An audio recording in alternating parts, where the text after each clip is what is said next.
Are these angry British people just pawns in a larger game? Is the party that most of them support an instrument of other people's will? What's really going on in the UK?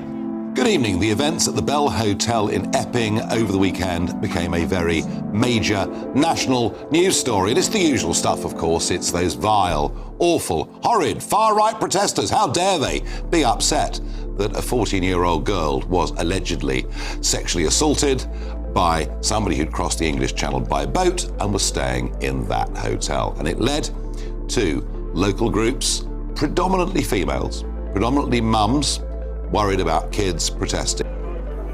This is Adam Brooks, and astonishing scenes now from Epping. The women are refusing to stand behind the metal barriers. Everyone was penned in opposite the hotel and have decided to march up and show their displeasure to the local council. We have got suffragette flags being waved, women singing. This is astonishing. I'm not sure if the police...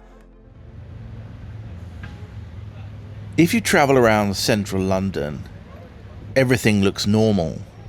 Doesn't even look as if that many migrants, despite the millions that have arrived in the last few years in what was already one of Europe's most populated and densely inhabited countries. But the polls tell their story, and there's a significant concern about immigration, and there are many spots around Britain which are hotspots, migrant hotels where people have gathered and demonstrated and shouted and made a lot of noise, and it's been well reported in the media.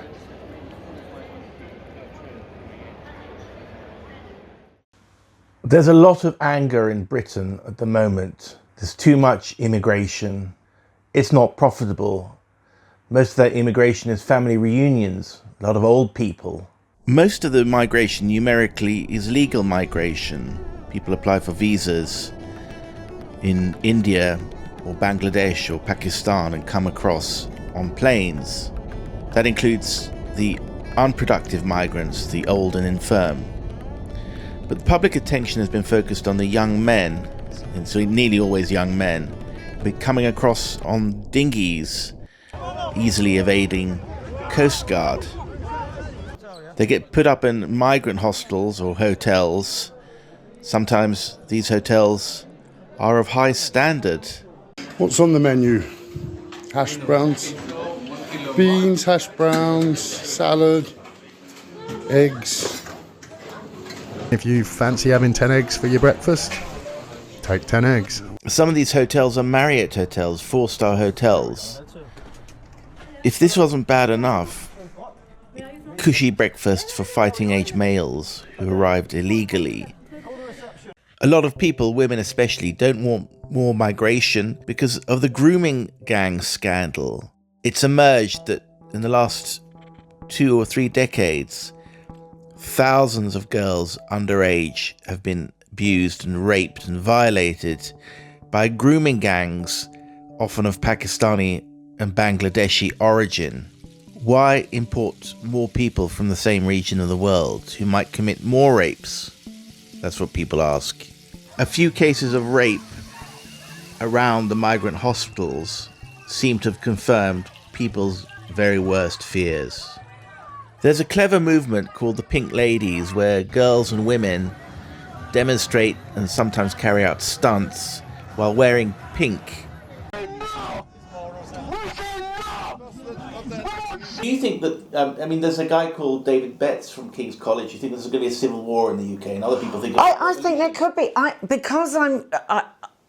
You hear people and you speak to people, and people are getting more and more, not just fed up, but now irate about the migrants in this country and what it's doing. And that thing in Epping recently that went on, I'm sure some rednecks come in and they'll have a punch-up, whatever they want to do, and climbing over the police wagons and all of that. But those women and those ordinary people were rightly terrified of walking down the street because they come into these posh hotels and they're not locked up in there, they walk the streets. I mean, how can there be a deterrent where, oh, look, I get a Samsung phone, I get free dentistry? Well, I'd like not to have to wait a year to see my dentist. I had to buy my own Apple phone. I wasn't given one. I can't afford to go to the gym, but these geezers do. And I'd love to stay in a 4-star hotel and eat lovely food, please. And I'm sure half the parents I know at the local school would. No wonder people, because it's not fair. But is there an alternative to the Reform Party? Is at, I don't know, 33% in the polls at the moment, way ahead of Labour and the Tories. If this result persists till the next election, admittedly it's a long way away, more than 4 years away, it'll create a sea change in British politics. The Tories, the world's oldest political party, will be completely eliminated. But for 20 MPs, Labour Party also. And Reform will rule the roost under the first past the post electoral system. But are they a party that will do what the British public wants? There are thinkers on the periphery of the Reform Party who doubt that and want to give us a warning and consider the alternatives. One of those is Alex Kriel, a thoughtful director of an ideas think tank that asks us to have a discussion about the topics that will affect us from a moderate perspective, and is very sceptical of the Reform Party. I'm Alex Kriel, and I set up a group called the Thinking Coalition in about 2020 around the COVID tyranny, because I kind of realized, along with others, that a lot of things about COVID were wrong. And we set up a group to oppose government overreach and try and get some rationality back into government policies. There seems to be a sense of being at a crossroads. Traditional parties are failing. And what we were talking about before was this, the British establishment has coddled us all in these incredible narratives that don't actually serve the British people's interests. Tell us how that started and where it's at now. I guess it started more or less in the First World War, when they started to really use propaganda in a big way to push a narrative. And now it's completely, throughout the whole of media now, is saturated with fake stories. And I mean, you saw a big recent one is "safe and effective" was just a tagline that they kept repeating over and over again, whereas anyone who understood vaccination would know that there were some big questions there. So I think now, we're starting to look obviously at a story of very high levels of immigration into the UK, and that's been a reality for quite, probably 6, 7, 8, 9, 10 years. But all of a sudden, that has now exploded onto the front page. Let's say 2 years ago, it was unacceptable to talk about inward immigration, and all of a sudden it now becomes front and center every single day. And that's suggesting to me that yes, there's a real problem, but it's become inside the Overton window, and someone is pushing that for a reason. And I think that's today's theme, is inward immigration, excessive immigration. Who are the people pushing this and why? I mean, it's across the whole media complex now, but I can give you one example specifically. It's a guy called Matt Goodwin, who today is I guess he's a spokesman, Professor Matt Goodwin, for Reform, or very closely associated with Reform. And he is pushing the idea that England is at boiling point, that riots will become commonplace, and all of those things, that there's a lot of immigrants causing terrible crimes inside the UK. Now, that same person is today a visiting fellow of Chatham House, which is a very deep state think tank funded by the Gates Foundation and Soros's Open Society Foundations. And he's been closely working with that same organization, Chatham House, a few years ago, actually promoting open borders. He was smearing anyone that stood up and said, we want to limit immigration. So he was smearing UKIP, which then became Reform, and also EDL and other parties. So The same person who was pushing open borders is now telling us, essentially it's time to riot because we've reached boiling point. So you don't think that that's an organic position that he's arrived at through reflection? Rather, you think that the bad guys or the deep state's trying to control the narrative, or trying to control us into perhaps rioting and then getting imprisoned, or? Well, I can't guarantee that, but you just take a view. Do you think this flip from open borders radicalism to totally closed borders and rioting, do you think that's organic? It's a that's an opinion. My opinion is probably it's not organic, because another piece of the puzzle comes in when they announce the BRIC card, digital ID, as the solution to illegal immigration. So ultimately the deep state objective, or one of them, is to obviously get digital ID implemented in the UK. They've been trying to do it for 20 plus years. And now this anger over illegal immigration could be the trigger that gets people to accept finally digital ID in the form of this BRIC card that they've been proposing. Wow. So out of the frying pan into the fire. So the British public is still being manipulated because this cause that they so care about has been ignored for decades. Yeah. It's dangled in front of them to bring in digital ID. Well, why is digital ID a bad thing? Once you have digital ID centralized, it controls access to everything, to banking, to travel, to healthcare, to absolutely everything. And once that is essentially in the hands of the government, they can switch that on and off at will. And you then really are a prisoner in a digital prison, because if any of those things are turned off, you're in big trouble. So, you are then completely dependent on everything from somebody else, de facto the state, and actually not just the state, but it'll be a merger of the state and the big tech companies that own the infrastructure that operates all of those systems. A lot of people are saying, well, putting their faith into the Reform Party, used to be UKIP. Yeah. But you're a bit sceptical, aren't you? Well, I'm very skeptical. I'm completely skeptical because, again, COVID was a real-life experiment in tyranny. This is a vital update about coronavirus. To help save lives, stay at home. Anyone can spread coronavirus. You should now only go out to when absolutely necessary for food, medicine, work, or exercise. Always try to stay 2 meters apart. Do not meet others outside your household, even friends and family. Stay home. Protect the NHS. Save lives.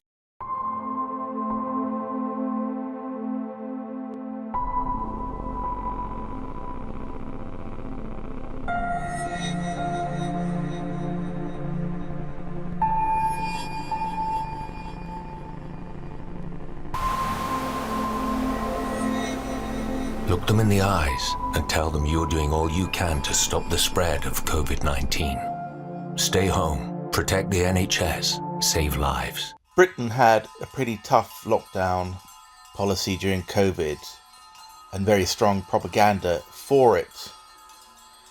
But actually, lockdowns didn't make a difference, as scholars have shown, to overall excess mortality, although there was a huge impact on economic growth. Scholars from University of Lund in Sweden show that Sweden lost a year's economic growth from COVID, whereas the UK lost 3 years. But Sweden didn't have any lockdowns at all. And I remember, as I live in Sweden, that I was going to restaurants and living life completely normally while the rest of Europe was completely locked down. I never saw a single mask. And yet, Sweden not only ended up with the lowest economic cost in Europe, but the lowest excess mortality as well, as shown by these Office of National Statistics figures last year. So the British approach towards COVID was totally wrong, and Sweden was the elephant in the room. The elephant in the room showing that modest or no measures and no propaganda campaigns worked best. To be fair, he was against lockdowns, but Farage was insufficiently sceptical of the vaccine, which are equally controversial. If ever there was a moment to call for a government of all the talents, much as I don't like Tony Blair, he does get things done. He does command respect. He is seriously bright. Why not get people like Tony Blair involved to help us solve a national crisis? We have absolutely got to up the pace of vaccinations. Otherwise, I fear for so many millions of men and women running their own businesses. Well, I've been doing some number crunching this so that you didn't have to, on vaccines. There's an Israeli study from June 2025 that shows that if a vaccine was taken between the weeks of 8 to 13 of a pregnancy, you have a 50% higher chance of miscarriage in absolute numbers. If you have 100,000 pregnancies, 5,000 fetuses died, and those fetuses tend to die in the last 10 or 15 weeks of the pregnancy. So, I mean, fully developed fetuses with all the devastation that implies. According to the Journal of the American Medical Association, if you don't take the vaccine, there's a 2 in 100,000 chance of dying. Obviously, the 5,000 in 100,000 death toll for fetuses whose mothers have received the vaccine is much higher. To spell it out, there's a very low risk to a young mother in not taking the vaccine, but a much, much higher risk to the fetus in taking the vaccine. What's the choice? However, until 2024, the NHS was touting this, and now in 2025, when RFK in the US has rescinded it, and the British government has quietly dropped the requirement, if you see it, their latest recommendation, without explaining why, none of the mainstream media mention it. Rather, they have a sort of argumentative article in The Guardian. It's the only reference I could find to the removal of the pregnancy mandate, where they talk about pregnant people community. I mean, that tells you all you need to know about the article, doesn't it? The pregnant people community is up in arms over the removal of these requirements. People who read The Guardian, it's the most trusted newspaper among British decision makers, you can see in this survey, they're completely clueless about the world, and it was probably wrong of Farage, as Alex points out, to align himself too closely with this mainstream community, as he did at the beginning when he said this. And reform essentially fell in line with the establishment. So Nigel Farage himself endorsed Tony Blair to run the vaccination program. Well, if you're endorsing Tony Blair, you're endorsing digital ID, because Tony Blair's big idea was to have a COVID pass. And also you had two of reform leaders endorsing compulsory vaccination for care home workers. And one of them, Richard Tice, just flat out lied 2 years down the road and said, I always supported individual choice, whereas he's literally on record saying care home workers must be vaccinated. So I don't trust them, and I've seen them fall in line with the establishment when it's needed. You know, exactly the time when you need them to stand up, they actually just toe the establishment line. So are they kind of receptacle for protest votes, and once they've grabbed all those votes, they'll line up with the government?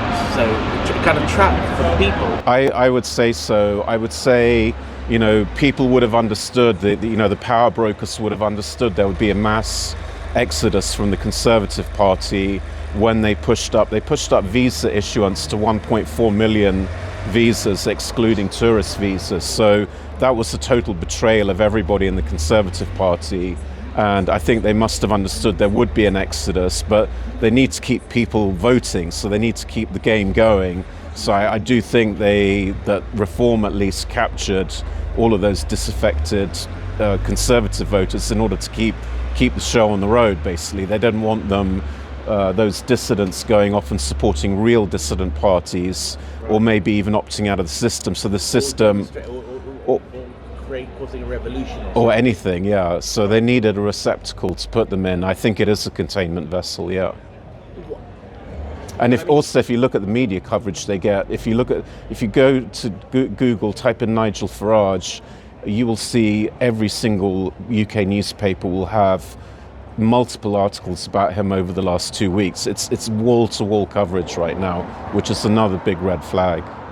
They could maybe trigger a no confidence vote and call an early election. So, again, what they're doing now, pushing this whole anger over immigration, they're actually obviously setting Farage up to come into power because his shtick has always been anti-immigration. So the media's creating the wave that he could ride. So it could be that, they may not wait till the next election cycle and they might try and do something early, but it's hard to say.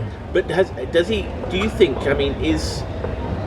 doesn't he increasingly talk about illegal migration, and they'll pounce on that? But actually those boats only are a fraction of the immigration problem, right? Most of them are arrive entirely legally. And stop that immigration with the stroke of a pen. 100%. That's why the Conservatives betrayed everybody, because they issued 1.4 million visas if you're excluding tourist visas. I think with tourist visas about 2.5 million visas in a year.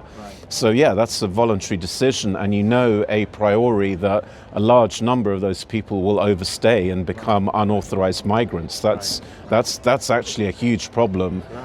It may be they're sort of less bad people, if you know what I mean, because they're coming in through a process rather than on a small boat, but it's in number terms it's a much bigger problem. And I think the estimated number of unauthorized migrants now, from even a few years ago this was done, is about 1.2 million people from the Pew Research Center.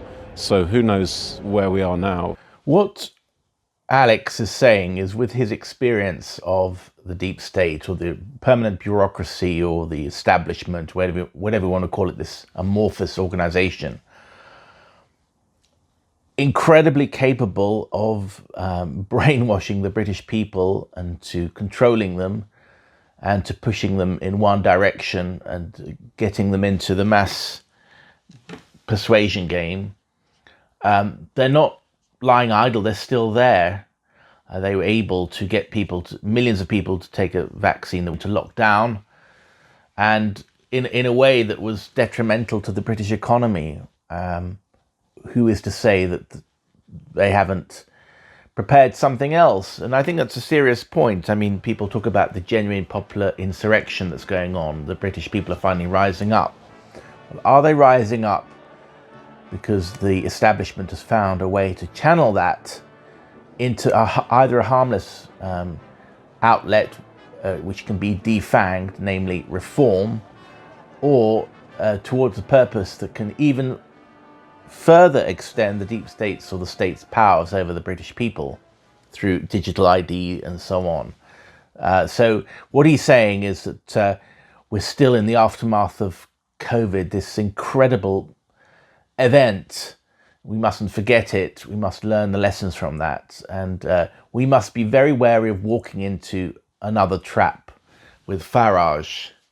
Well, be that as it may, but what are the alternatives? Well, one is kind of insurrection or revolution, but there are no leaders and the state will always win. And there are real problems with that, which Alex tells us. Then there are political democratic alternatives. One is the Advance Party, led by Tommy Robinson and supported by Elon Musk. It's more hardcore alternative. But there are also smaller parties that are more genuinely conservative and perhaps less rabble-rousing, to put it in some delicate words. And what do they offer? There's a guy, David Benson, he made a splash. He's a Canadian academic at King's College, so he's not some kind of conspiracy theorist from which, and they're very close to the defence industry anyway. But what he thinks there's going to be a civil war, or could be. Do you think there's a chance of that? Do you think it's over-exaggerated? I don't think that. I hope there isn't, because if any kind of violence, the state will always win. So if anyone's thinking about it, I would absolutely not do that. I think it's a terrible idea. I hope it won't come to that. And somebody pointed out recently, look, during COVID, when we were locked up, forced into vaccination, harassed, applied psychology. Nobody did anything violent. So the British have a lot of patience, and I think provocateurs are trying to stir up this violence, but I just don't think it won't happen in a big way. I think we're too old. I mean, in the old days, the population was much younger, so you had a young army of kind of unemployed men. Or Yeah. After the harvest was in, and they could take up the pitchforks. And now we're already so monitored, and the average age of the average Brit is like 45. 25 back in the 1900s, and the Brits never revolted even then. So. Yeah. Well, I mean, there probably will be isolated riots of some description, but a kind of big movement to do that, I can't see it. And it's something I'm very much against, and I'm working with more serious people to try and go through the system. I think you have to use the system against the system, and trying to go through some kind of physical route is going to fail. So there are. Reform isn't the only party, the dissenting party. Tell us a little bit about the dissident movement in Britain and the various parties that are out there and the various actors that are trying through a legal way.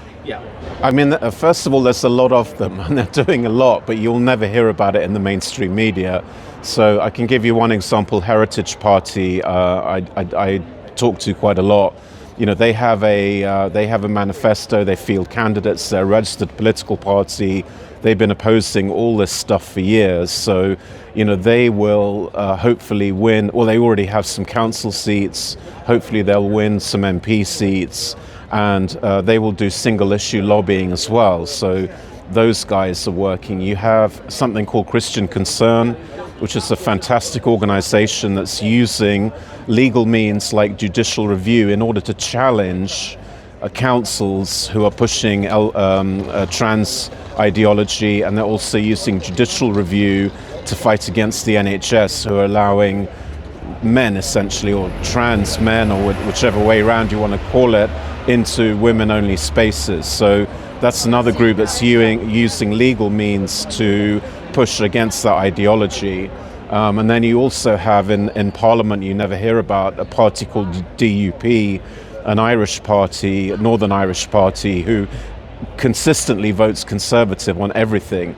They have been absolutely fantastic for years and years. Ian Paisley's old party. It's Ian Paisley's old party, but if you look at any debate in Parliament, the only true Conservative contribution will come from them, and it will always be high quality, and they will always vote against legislation that Conservatives would consider crazy.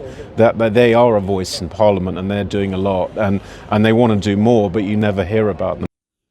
The person so if you think of two roles, right? Foreign Secretary in Great Britain and the private secretary in the PM's office responsible for foreign affairs, an official whose name has never been in the newspapers. That person was like 10 times more powerful and important than the Secretary of State was. And I think this is something which people just don't really realise. And it's part of like how the whole system has become fake. So you have fake meritocracy, fake responsibility, and then fake cabinet government. Dominic Cummings is Boris Johnson's former advisor, and is very critical of the way democratic politics is being set aside in the UK by powerful unelected officials whose name no one knows. People in the cabinet office, people in intelligence and security community.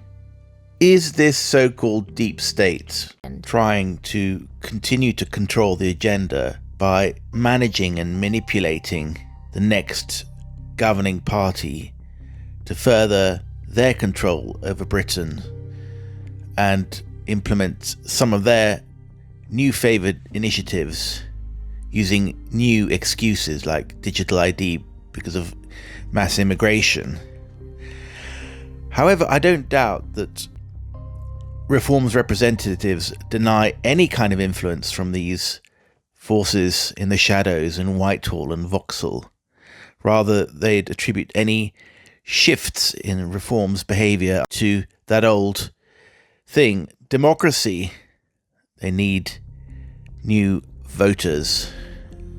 That opens them up to a new line of attack by their opponents.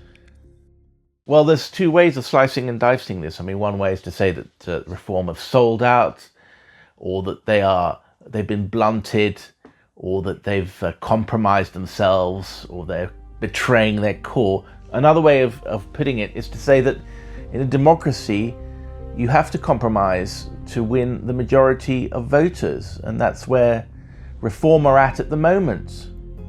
As an insurgent party, Reform still haven't worked out a lot of their policy positions, but what we can see from what they have written, it's unlikely to make everyone happy. It's a compromise. So while there's a deportation of 600,000 illegals, that doesn't include all illegals, let alone legal migrants, which some people want deported, especially on the right. There's abolition of net zero, tackling woke. There's nothing about vaccines, nothing about draining the UK swamp. Trump at least has made some moves in this direction. Perhaps these issues have less popular traction in the UK. That's the innocent explanation. What you have is, in politics, there's two things. You have purists and you have pragmatists. Yes, Reform is more pragmatic than some of the purists would like. Yes, it is, because like it or loathe it, compromise, politics is the art of the possible. We would like to do all sorts of things, and some of those things won't be able to be done. But for those critics on our, dare I say, our right, what I call the terminally online right, they're sort of right-wing Corbynistas, they would prefer to be perfect in their policy platform and achieve nothing than to be imperfect and achieve 60% of it. Yeah, right. Well, personally, let's get the 60%. Compared to what we've been governed, the Uni Party, compared to how we've been governed by Labour and Tory for the last 30 years, frankly, I'll take 60% because it's going in the right direction. And the criticisms we do get from people to our, should we say, online right, to win a general election, at last in 2004, Reform managed to get 4.1 million votes. We were worthy of that. Our heart and our gut were worthy of those votes. But to get the 11, 12 million, we need to do better. We need to have a proper policy platform. We need to engage our brain as well as our heart. And if you're sitting on a sofa, and Reform is sitting on the sofa, if there's 300,000 quid or people down there on our right to go perfection, but we need 12 million, we cannot win by being perfect. We cannot achieve the 60% by tacking to our right. Yeah, right. Because the votes aren't there, and we are a democracy. And so we have to accept, much as we'd like to have this perfection, a platform of brilliance, you still need 12 million votes, and they aren't going to come if you are purist. I think Gawain is sincere, and it makes sense. Though I don't know if it allay the fears of people like Alex, who worry that the deep state is always finagling and intervening and meddling and plotting, and think that they found a tame party that can do their bidding. Meanwhile, parties on the extreme right will continue to flourish, and conservative, more moderate parties like Alex's suggestions remain below the radar.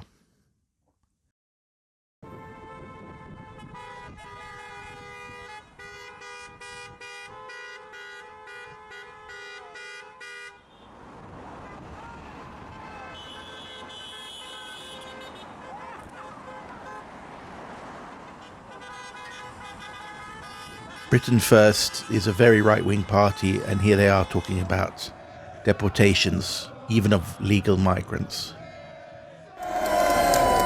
My message to the hordes of immigrants invading this land: don't unpack, you're going